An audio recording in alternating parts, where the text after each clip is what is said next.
each person, the retirement age is going to be dependent upon what they want to do with their life and how they want to live their life. So for someone, early retirement could even be at 40. For someone, it could be at 45. For someone, it could be at 50, 55. It's really dependent on how much longer a person wants to work full time, or what are the sort of activities that a person wants to really engage in. It really boils down to how you want to live your life, and basis on that you decide what's early retirement for you.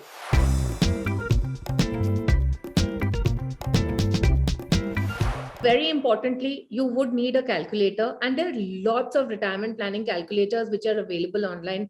Of course, Moneycontrol website also has many such calculators that you can actually use to figure out how much you need to invest per month. Now, with retirement planning, there are some inputs which are really important. So the first input, of course, is your age. And more importantly, what are the expenses that you forecast per month? Many times I feel people feel that expenses come down in retirement.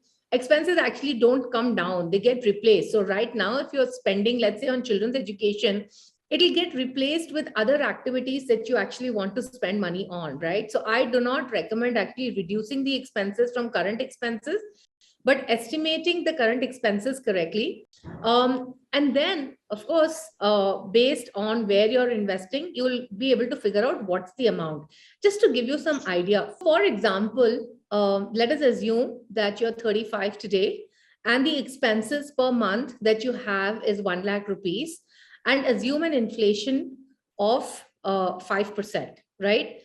Now, if you want to retire at the age of 55, the amount that you need to invest per month is 60,000 rupees per month. But if you want to retire earlier, that is at the age of 50, the amount that you need to invest goes up to 95,000 rupees per month, right? So, the first thing really is to get this number right. And this number is based on your current expenses, and of course, the age at which you want to retire. These are two very important inputs. And of course, this is the way to start, like figuring out how much you need to invest per month.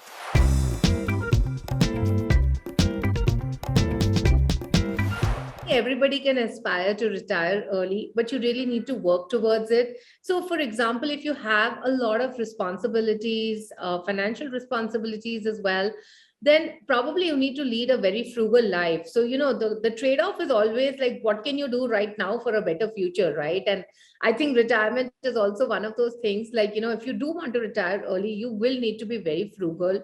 You will also need to be investing in the right instruments, right? So you'll also probably need to take some more bit of risk rather than just being in traditional investments.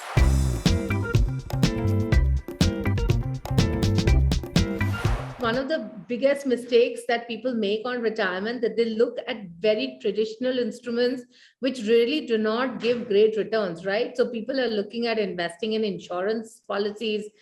People are looking at investing in real estate. Insurance policies typically give you a return of about 5%, which doesn't beat inflation.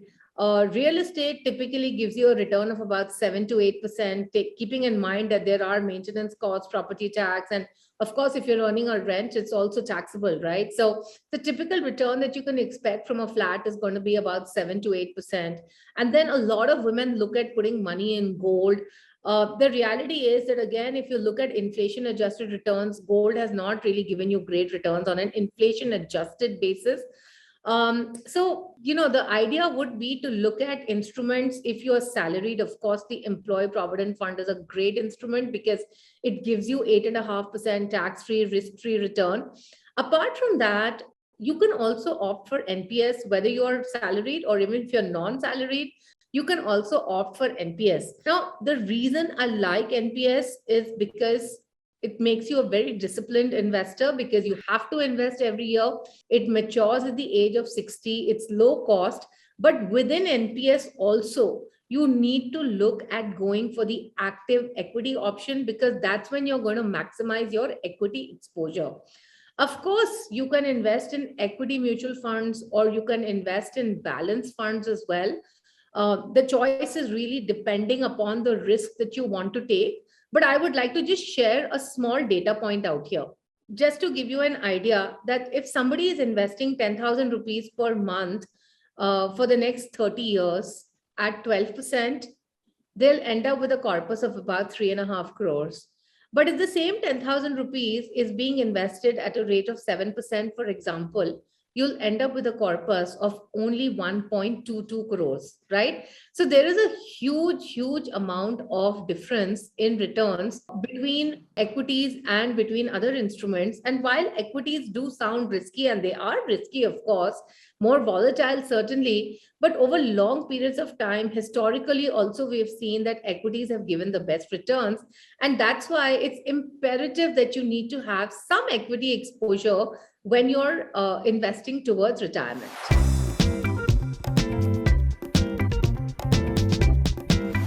Ideally, you should start saving for retirement as early as possible, because every 5 years that you actually delay your investments, you actually have to save double the amount. So the first thing is that irrespective of the amount that you can save, you should start saving it, because if you delay it, you're going to have to save double the amount.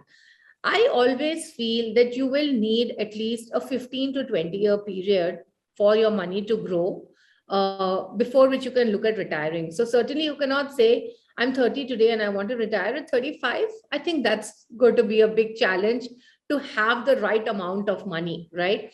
But honestly, if you can do it early enough, it is easy to do it. It is not difficult to do it at all. So I think a 15 to 20 year is a good period to have in mind, basically.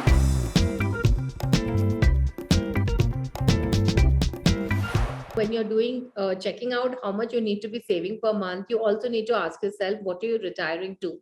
So how are you going to keep yourself mentally engaged? How are you going to spend your time? Because, while everybody says I'm going to travel, honestly, I don't think you can travel more than 1 month or 2 months in a year, right? I mean, beyond that, you're going to get tired of the traveling also, right? So, remember that you still have another 10 months to go, which you need to pass your time. So that's very important for you to answer, that what are you retiring to? The thing that you're retiring to, is it going to need more capital, or is it going to give you some income, right? You have to think about these factors as well. And I think everybody needs to have a plan B in their life, like how are they going to spend their time if they retire. Is it maybe teaching something, or running a business, or consultancy, or there's so many options that are available today. What is important is for people to figure out something that they like doing and see how they can capitalize on that to have a great retirement.